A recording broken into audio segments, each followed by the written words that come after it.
Assalamualaikum warahmatullahi wabarakatuh.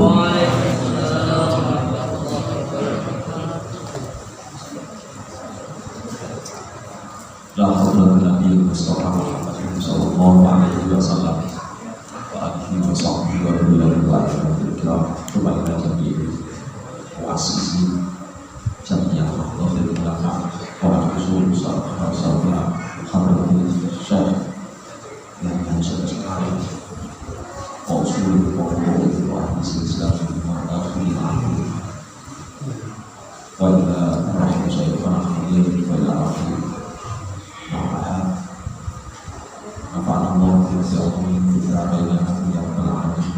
Al-Fatihah.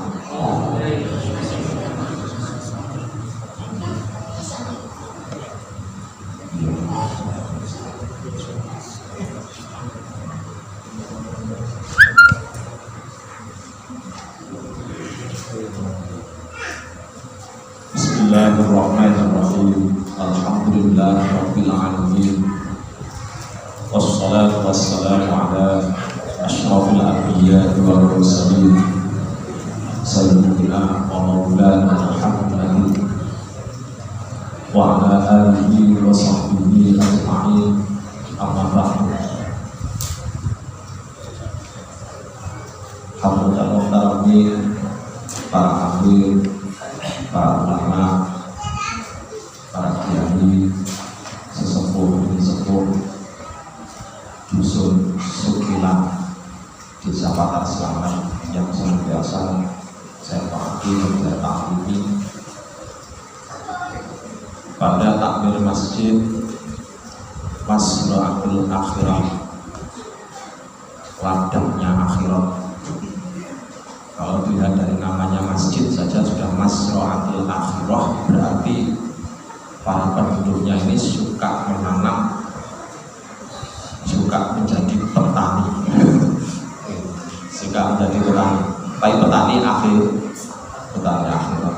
Kalau mau bertani akhirat berarti kan harus untungnya harus untung di akhirat. Kalau ternyata bertani terus kemudian ternyata buntung di akhirat, maka namanya bukan untung, tapi namanya celaka.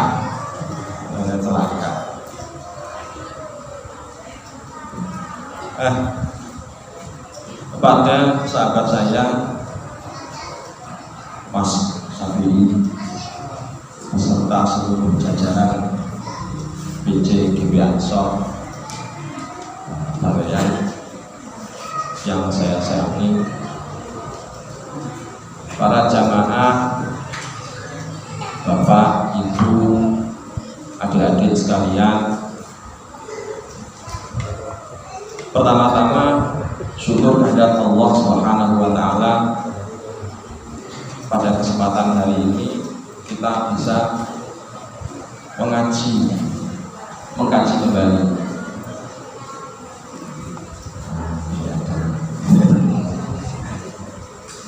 enak yang mana ini? Ini enak. Oh, agak geser.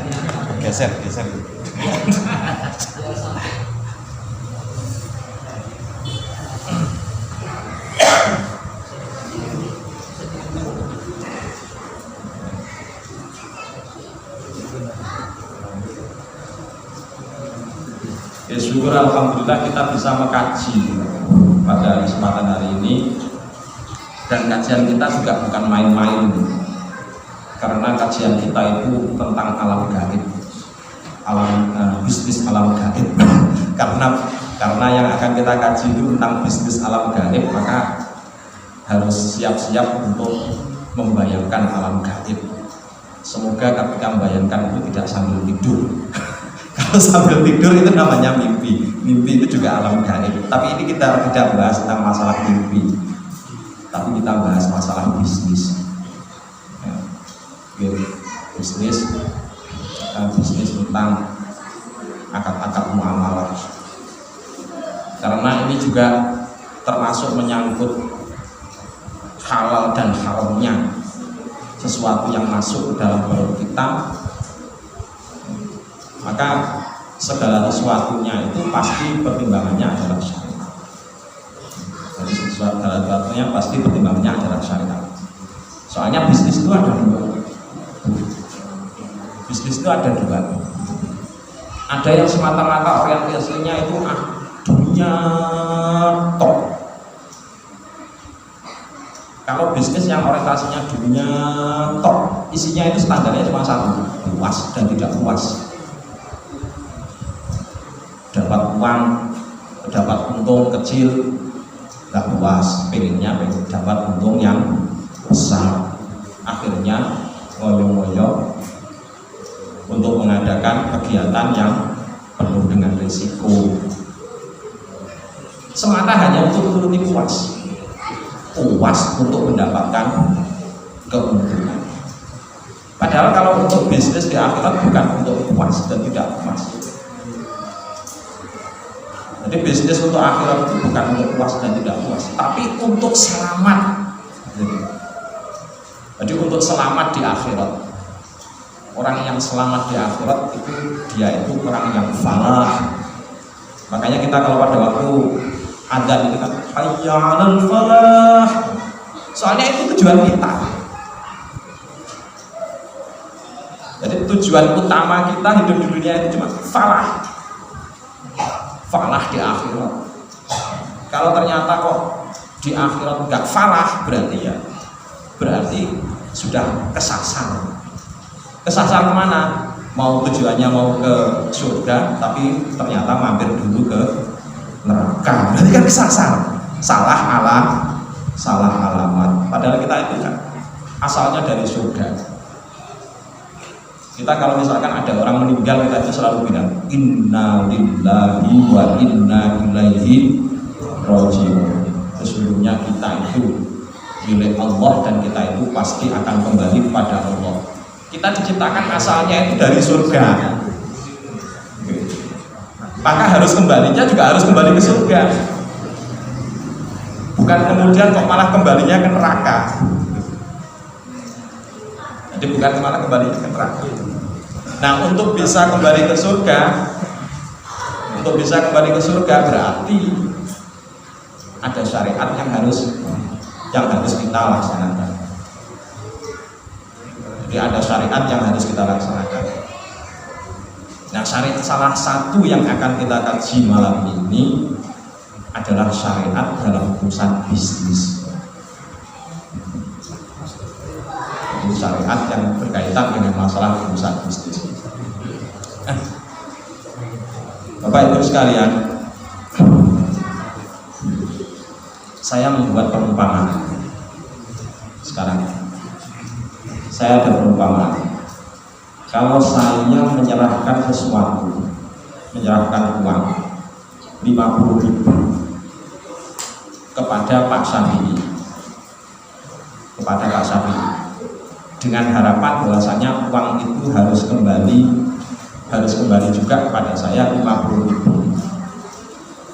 Entah itu kembalinya besok, entah itu kembalinya 1 minggu kemudian. Maka akad yang semacam ini dikenal dengan akad utang piutang. Ya. Jadi saya menyerahkan uang 50.000 kepada Pak Syafi'i. Terus kemudian uang itu harapannya adalah tetap kembali kepada saya sebesar 50.000. Maka akad ketika saya menyerahkan uang kepada Pak Syafi'i namanya adalah akad utang. Sebab apa? Sebab harus kembali juga uang sebesar 50.000. Nih. Tapi lain lagi begini. Saya menyerahkan uang kepada Pak Syafi'i 50.000. Terus kemudian saya tetapkan nanti kalau kembali ke saya uangnya itu harus menjadi 75.000. Ketika saya menyerahkan itu namanya akad utang. Tapi ketika kembali ke saya sebesar 75.000, maka yang 25.000 itu namanya riba. Bagi hasil kok riba. Sampai kok enak banget. namanya riba. Namanya riba. Jadi kalau saya menyerahkan uang 50.000 kepada Pak Syafi'i, terus kemudian harus kembali 75.000 dengan saya syaratkan di muka, maka uang ini namanya riba. Ahallallahu bai'a wa harrama riba. Ini jelas. Allah menghalalkan jual beli, tapi Allah juga mengharamkan riba. Jadi yang 25.000 tadi itu, kelebihannya tadi itu yang saya syaratkan disebabkan karena akad utang piutang, itu yang dinamakan dengan riba. Ribanya namanya riba apa? Namanya ribal qardi. Namanya adalah ribal qardi. Hukumnya haram. Orang yang makan riba itu kelak masuk neraka. Orang yang menghalalkan riba kelak di akhirat akan dimasukkan ke dalam tol. Jadi kelak di akhirat digambarkan, kalau dalam kitab-kitab tafsir itu, digambarkan dia itu akan dimasukkan ke dalam tong, perutnya terburai, seluruh badannya terburai. Itu sebenarnya adalah untuk menggambarkan bahwasanya riba itu memang sangat diharamkan, baik secara nas, jadi secara nas maupun secara ijma. Ini. Jadi ini penting untuk kita paham. Lain lagi misalkan begini, Pak Syafi'i punya usaha, usahanya adalah jual beli.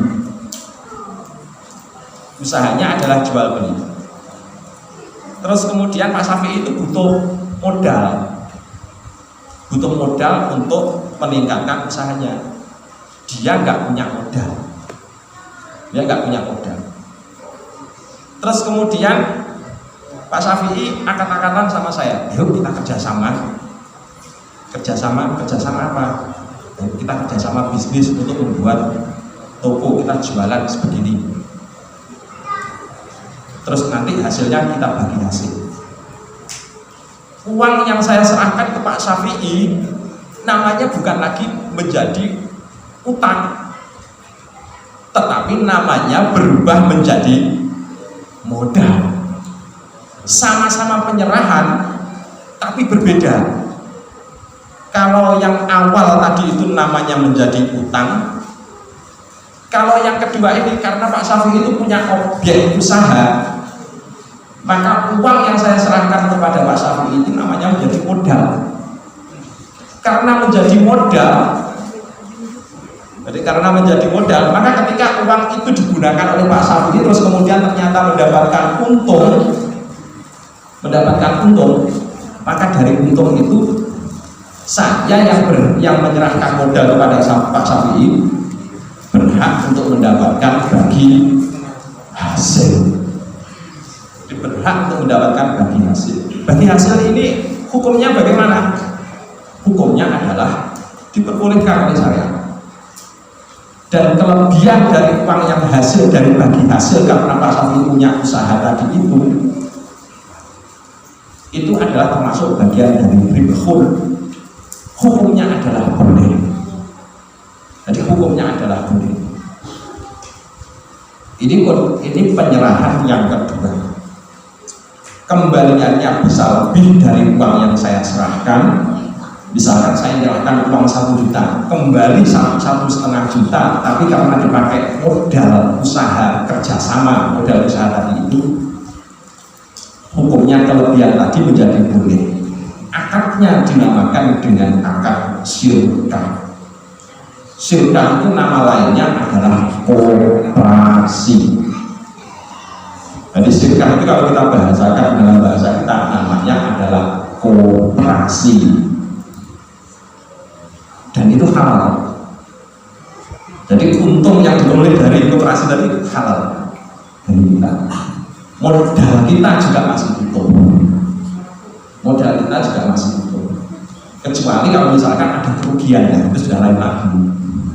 Ada kerugian koperasi. Soalnya kalau dalam akad kerjasama, maka kerugian ditanggung bersama, keuntungan juga ditanggung bersama. Ini akad penyerahan yang kedua. Akad penyerahan yang kedua. Apa ada lagi akad penyerahan yang lain? Ada. Akad penyerahan itu kalau diklasifikasi itu ada 16 akad. Ada 16 akad. Akad penyerahan yang berikutnya, Pak Syafi'i itu punya kepinginan mendirikan sebuah usaha, tapi nggak punya modal sama sekali, nggak punya modal sama sekali. Terus kemudian kebetulan saya punya modal dan cukup kalau dipakai untuk usaha, cukup dipakai untuk usaha. Misalkan Pak Syafi'i mau mendirikan usahanya misalkan jual beli, mau mendirikan toko kelontong, namanya begitu. Kalau mendirikan toko kelontong, uang yang saya serahkan ke Pak Syafi'i untuk modal mendirikan toko kelontong tadi itu, ya, untuk mendirikan toko kelontong tadi itu masuk dalam akad yang namanya akad memodali. Akad memodali ini kalau misalkan di dalam fikih kita kenal dengan istilah akad qirot. Namanya adalah akad qirot, memodali. Keuntungannya nanti bagaimana? Keuntungannya dibagi dua. Seberapa besar sesuai dengan kesepakatan. Kalau misalkan saya sepakat Pak Syafi'i, nanti dari hasil usaha ini sampean mendapat yang 30% keuntungan itu milik sampean, yang 70% milik saya. Terus, oh ya sepakat. Berarti 30% itu nanti yang menjadi miliknya Pak Syafi'i, yang 70% menjadi milik modal. Nah, akad yang semacam ini itu dinamakan dengan istilah akad qirot. Bapak Ibu sekalian, sesuai dengan tema, karena temanya hari ini adalah tema untuk membahas alam gaib. Bahas alam gaib. Sebelum kita masuk ke alam gaib, kita simpulkan terlebih dahulu dari 3 model akad penyerahan tadi. Kita simpulkan terlebih dahulu. Menyerahkan uang kepada orang lain tanpa ada kegiatan usaha apapun, tanpa ada ruang penyaluran apapun, dengan harapan kembali lebih dari uang yang diserahkan, maka akad tersebut termasuk riba. Hukumnya haram. Hukumnya riba. Hukumnya haram. Hukum itu riba. Hukumnya adalah haram. Yang kedua, menyerahkan modal kepada orang lain, tapi ada objek usaha, baik itu usahanya jual beli atau usahanya investasi seperti kayak belum koperasi tadi. Maka kelebihan uang yang kembali ke orang yang menyerahkan uang itu hukumnya adalah halal, karena itu adalah merupakan akad bagi hasil, atau biasanya kita sebut dengan istilah mudharabah atau akad syirkah. Tidak boleh. Sama dengan ketika kalau dipakai jual beli, maka akadnya namanya menjadi akad qirot. Jelas ya, berarti pemetaannya sekarang jelas. Menyerahkan uang kepada orang lain kalau ada objek saluran usaha, maka hukumnya begini. Menyerahkan orang lain kalau tidak ada objek usaha dengan harapan kembali lebih, maka hukumnya begini. Itu sudah jelas ya? Sudah jelas. Nah, sekarang kita masuk ke alam gaib, alam online. Nah, Bapak Ibu sekalian, di dunia online itu banyak sekali sekarang itu, apalagi kalau anak-anak muda Indonesia sekarang itu ya, pemilik smartphone atau telepon pintar, Android dan seterusnya itu totalnya itu ada sekitar 100 juta lebih. Penduduk Indonesia totalnya ada 250 juta lebih. Jadi hampir separuh penduduk Indonesia itu sudah memegang smartphone, sudah memegang telepon pintar.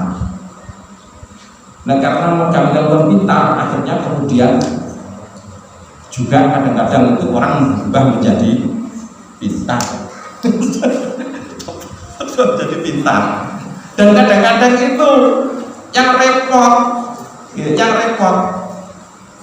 ada orang punya kepintaran terus pakai untuk memintari orang lain. Kalau punya kepintaran digunakan untuk menunjukkan orang lain, maka ini bagus. Tapi kalau orang punya kepintaran kok dipakai untuk memintari orang lain, untuk menipu orang lain, maka ini yang jadi repot. Dan ini banyak sekali terjadi karena banyaknya aplikasi-aplikasi yang ditawarkan. Jangan kalau misalkan buka aplikasi di Google Play Store, wah banyak sekali.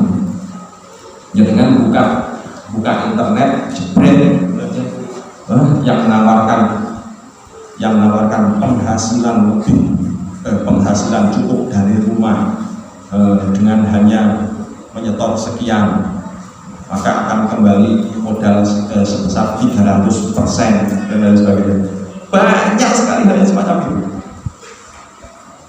Karena saking banyaknya aplikasi-aplikasi yang semacam itu tadi, makanya kemudian ada pemerintah itu menyediakan istilahnya saluran untuk menyaring aplikasi-aplikasi itu.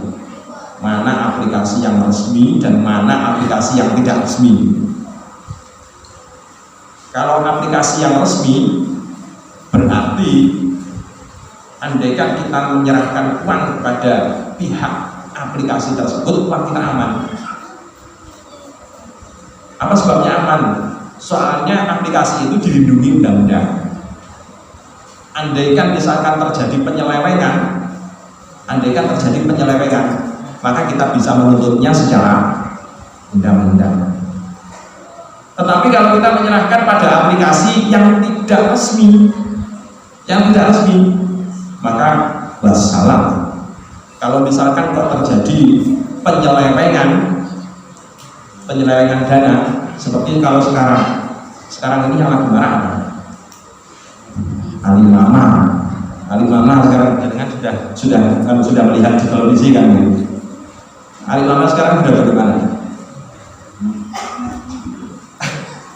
Sudah geger sekarang Alimama. Sebelum Alimama ada Mimiles itu juga sudah geger, sudah sampai ke kepolisian. Sekarang Alimama sudah mulai sampai ke kepolisian. Jadi kan yang punya smartphone bisa browsing sekarang. Alimama APK. Sama jenengan bisa browsing. Kalau misalkan kok jenengan pengen tahu lagi sistem operasinya, jenengan bisa browsing juga. Sekarang juga. Ciri khasnya yaitu satu ciri khasnya. Jadi meminta seseorang menyetorkan dana kepada pihak perusahaan, terus kemudian oleh pihak perusahaan dijanjikan kembaliannya itu lebih dan bahkan kadang-kadang tidak masuk akal. Coba jenengan bayangkan. Sekarang jenengan bayangkan. Kalau misalkan jenengan dijanjikan dari uang 100.000, 2%-nya jenengan itu akan diberikan bagi hasil sebesar 2% sehari. 100.000 kalau diberikan bagi hasil 2% sehari, berarti 1%-nya berapa itu? Berarti 2%-nya berarti 2 rupiah. Itu kalau 100.000. Itu kalau 100.000. Dan kalau misalkan sampai 1 juta, berarti berapa? Sekitar 2.000, lebih 20.000 sehari. Kalau 1 bulan 2% kali 30 hari sebesar 60 Jadi kalau misalkan nyetorkan uang 100.000 bisa punya labanya sebesar berapa? 60.000, 60% kan? Jadi total uang jenengan menjadi 160.000 dalam 1 bulan. Kadang-kadang itu bahkan ada yang menawarkan sampai 300%. Jadi nyetor uang 100.000 kembalinya menjadi 300.000 dalam 1 bulan. Padahal kalau kita mau cari untung saja 1 bulan dari modal toko jualan di rumah atau jualan di pasar, 1 bulan mendapatkan uang 1 juta itu sudah beratnya mendapatkan keuntungan 1 juta itu aja loh. Itu kalau dijual beli di pasar itu susahnya bukan main. Nah ini loh kok ada aplikasi yang menawarkan penghasilan lebih dari apa yang kita bayangkan. Nah aplikasi-aplikasi seperti ini terus kemudian di-sharing oleh pemerintah, disaring. Jadi disaring. Ini yang aplikasi resmi, ini yang aplikasi tidak resmi. Untuk yang aplikasi tidak resmi berarti tidak ada jaminan. Kalau tidak ada jaminan berarti kembalinya adalah kepada sabdanya Rasulullah. Nah, Rasulullah anir malam yumma. Rasulullah itu melarang mengambil untung dari sesuatu yang tidak bisa dijamin. Ini sudah termasuk hadis. Dan ini menjadi yang sudah dijabarkan oleh para ulama, Artinya apa? Kalau misalkan sampai mau ikut bisnisnya cari bisnis yang legal, yang resmi. Aplikasi juga begitu, cari yang resmi. Ikut bisnis yang aplikasinya tidak resmi itu sudah masuk kena. Nah, Rasulullah anir riba'i malam yutman. Coba secara naku, maknanya tadi apa? Pak Soleh. Ustaz Soleh. Nah, Rasulullah anir riba'i malam yutman. Artinya secara naku bagaimana? Rasulullah melarang anir riba'i malam yutman. Dari mencari keuntungan sesuatu yang tidak dijaminkan, begitu kan? Secara nafkiyah saja itu sudah jelas. Jadi kalau tidak bisa dijamin secara hukum, maka jangan diikuti. Ini kunci utama. Kunci utama. Seperti kayak begini, yang tempo hari ada auto gajian. Jangan kemudian barangkali sudah ada yang menerima WA gitu. Biasanya itu tersebar di WA dan sering di share ke masyarakat lewat WA. Auto gajian, menyerahkan uang kepada pihak yang tidak dikenal dengan alasan arisan. Bapak Ibu sekalian, arisan itu hukumnya boleh apa enggak? Tinggal lihat dulu.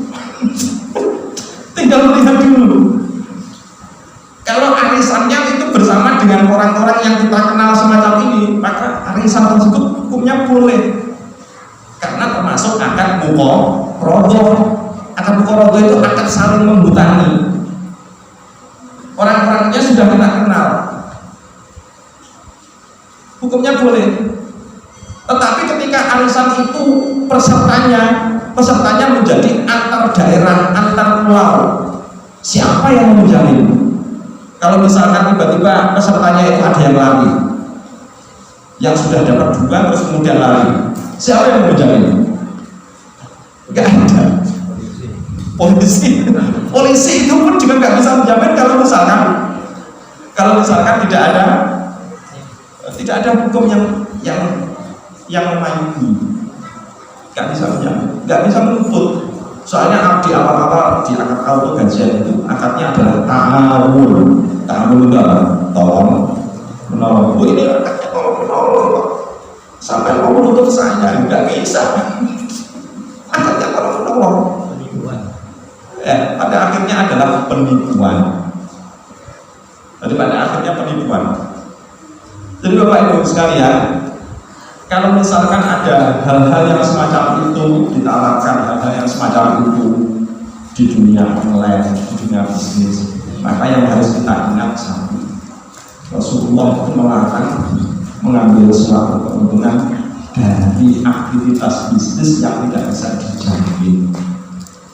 Apalagi menyerahkan uang semacam itu tadi, menyerahkan uang dengan tanpa adanya usaha apapun, ruang penyaluran usaha apapun. Lain perkara jelas itu. Andaikan ada uang yang balik ke kita, maka uang tersebut menjadi riba. Jadi uang tersebut menjadi riba. Ini yang pertama untuk akad yang ada di dunia goib, dunia online. Dan akad yang kedua tadi ada apa? Yang hukumnya halal itu adalah kalau ada ruang usaha. Nah di dunia gaib itu juga kadang-kadang itu ruang usaha ini dikamuflase. Jadi ruang usaha ini dikamuflase. Asalnya jual beli, tapi jual belinya dikamuflase. Seperti kayak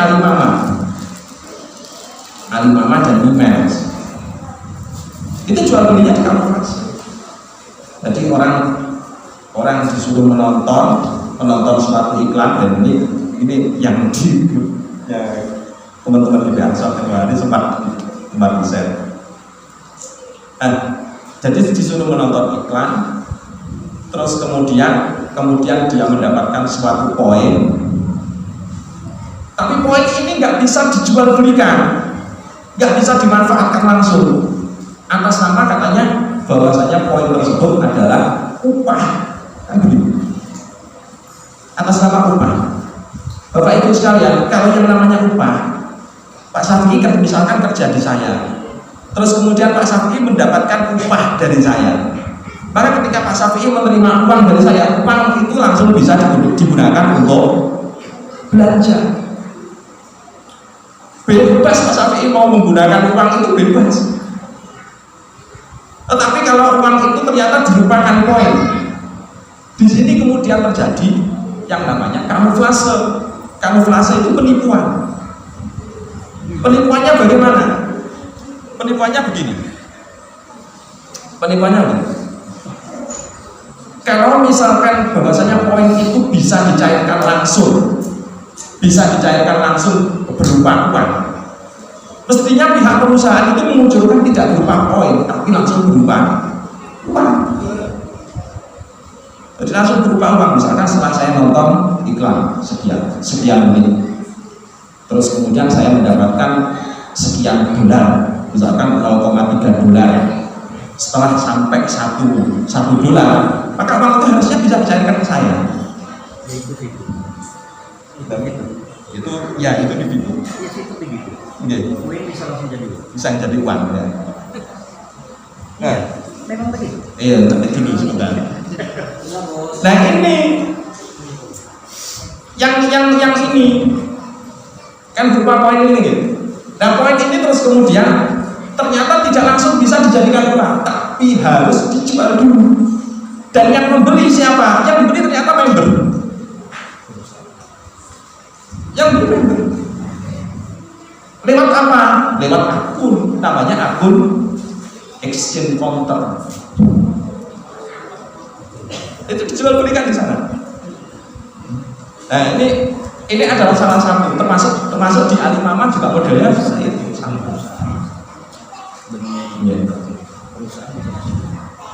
Nah, jadi itu kamuflasenya itu ternyata di viewpoint ini. Jadi viewpoint ini istilahnya poin ini nggak bisa dicairkan. Beda dengan poinnya begini. Kalau saya jenengan suka ke Jawa, yang sudah sering ke Jawa, misalkan naik Grab. Setelah naik Grab sekian lama, terus kemudian jenengan mendapatkan poin kan begitu. Mendapatkan poin. Poin itu berharga atau tidak? Berharga.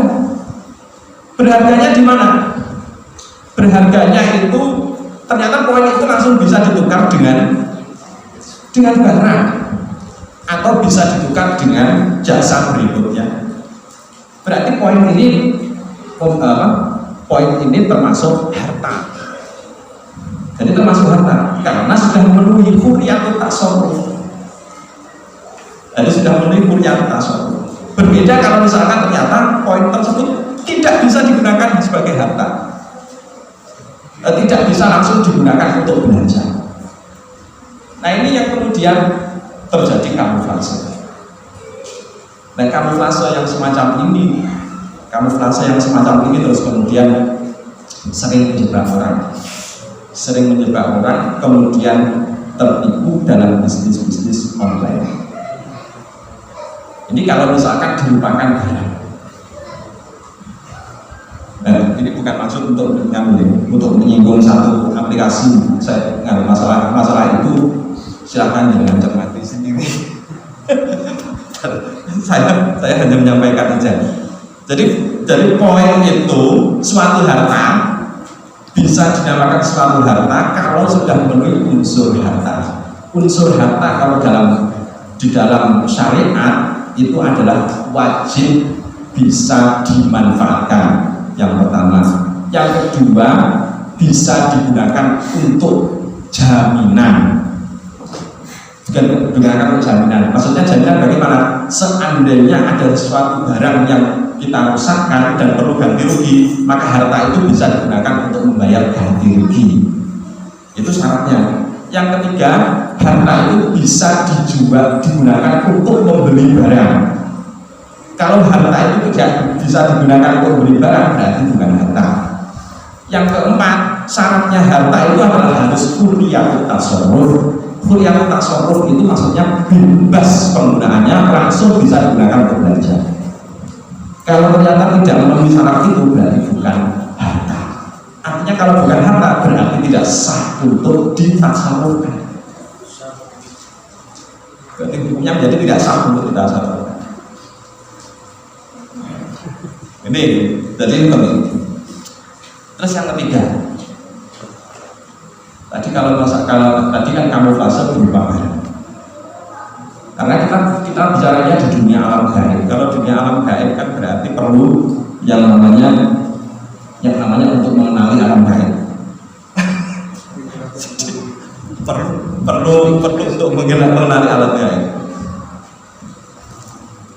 Terus kemudian untuk yang model investasi atau tadi yang dinamakan dengan akad syirkah, akad mudharabah, kerjasama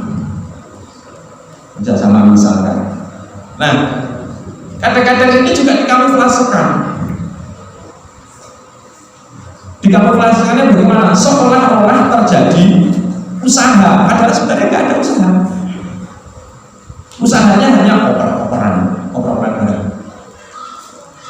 Dan tempo hari pada tahun yang lalu, akhir sekitar bulan Agustusan, dan kebetulan menjadi konsultan dari Polres Lumajang, untuk membongkar kasus Kinet. Jadi Kinet sekarang kan sudah tutup. Jadi Kinet itu sudah tutup sekarang. Nah, Kinet itu juga begitu, sama modelnya. Jadi seolah-olah terjadi ada ruang usaha. Jadi seolah-olah ada ruang usaha. Usahanya berupa apa? Jual beli alat kesehatan. Harganya berapa? 10 juta. Harganya 10 juta. Padahal setelah orang tersebut beli, nggak tahu cara menggunakannya. Jadi nggak tahu cara menggunakannya. Alat kesehatan itu mau dipakai apa? Kalau misalkan bisa berguna, bisa bermanfaat untuk masyarakat misalkan mau dipakai untuk mengurangi penyakit apa, akhirnya kemudian alat kesehatannya itu mangkrak, sehingga kemudian yang ada stor uang, mencari stor uang dan stor uang. Jadi stor uang, terus kemudian mencari anggota. Isinya begitu. Nah, kemudian dari mencari anggota dan stor uang itu, terus kemudian ada komisi atau bonus. Nah, Bapak Ibu, komisi atau bonus itu hukumnya halal, tapi ada catatan. Kalau komisi atau bonus itu masuk akal, artinya begini. Kalau misalkan itu saya jual beli barang, terus kemudian kalau saya sudah bisa menjual belikan barang itu sebanyak 10 misalkan, maka saya akan mendapatkan komisi sebanyak satu barang, seharga satu barang. Maka komisi yang semacam ini hukumnya adalah sah. Sebab apa? Sebab masuk akal. Mengapa?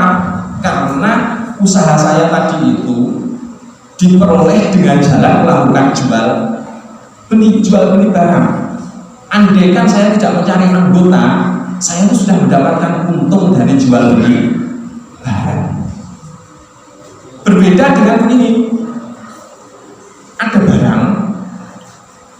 ada barang, terus kemudian barang itu andaikan saya jual nggak laku. Jadi andaikan barang itu saya jual itu nggak laku. Jadi seandainya saya mengandalkan dari penjualan itu, maka saya nggak dapat untung. Supaya saya mendapat untung, maka saya harus mencari anggota.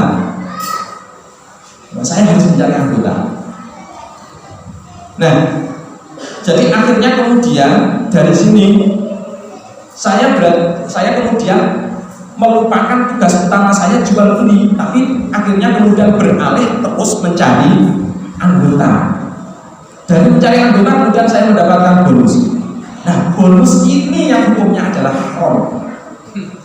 Bonus ini yang hukumnya haram, disebut dengan istilah imroh. Kalau dalam Munas NU tahun 2019 di Cipangkolo, kebetulan saya itu ada di komisi membahas masalah money game. Dan ini adalah jenisnya money game. Jadi saya kebetulan pada waktu itu jadi perumus. Jadi menjadi perumus di Munas di Cipangkolo. Saya berada di komisi B. Nah, jadi secara kalau dilihat dari ciri ini, jadi bonus itu ada dua. Bonus yang wajar hukumnya adalah halal, tetapi bonus yang kemudian melalaikan dari tugas utama, sehingga kemudian kepincut untuk mencari anggota untuk mengejar bonus saja, maka itu yang kemudian disebut dengan istilah imroh. Hukumnya bagaimana? Hukumnya adalah haram. Jadi, dan ini ada di dalam transaksi online. Ini sayangnya pesertanya tidak semuanya terjun di dunia online. Jadi ada bapak, ada ibu semuanya. Nanti intinya yang kita bahas hari ini, penyerahan uang kepada pihak lain tanpa adanya usaha, terus kemudian uang itu kembali kepada saya kok nilainya menjadi lebih tanpa ada uang usaha, maka hukumnya adalah haram karena termasuk riba fardhi. Terus uang yang halal itu adalah uang yang ketika saya menyerahkan uang itu kepada orang lain, tetapi ada uang usaha untuk menyalurkan uang usaha yang halal tentunya, yang untuk menyalurkan, maka kembalian lebih tersebut termasuk bagian dari keuntungan atau bagian dari bagi hasil, hukumnya adalah halal. Kalau tidak ada ruang kerja atau ruang usaha, menyerahkan uang kepada orang lain terus kemudian lebih kembalinya kepada saya, atau ruang usahanya itu ruang usaha yang tidak halal. Ruang usaha yang tidak halal itu contohnya misalkan pabrik miras, jenengan tanam modal di pabrik miras, kembalinya lebih pasti, hukumnya bagaimana? Hukumnya menjadi haram disebabkan apa? Objeknya itu juga tidak halal. Mungkin itu nih untuk sementara, semoga bermanfaat. Assalamualaikum warahmatullahi wabarakatuh.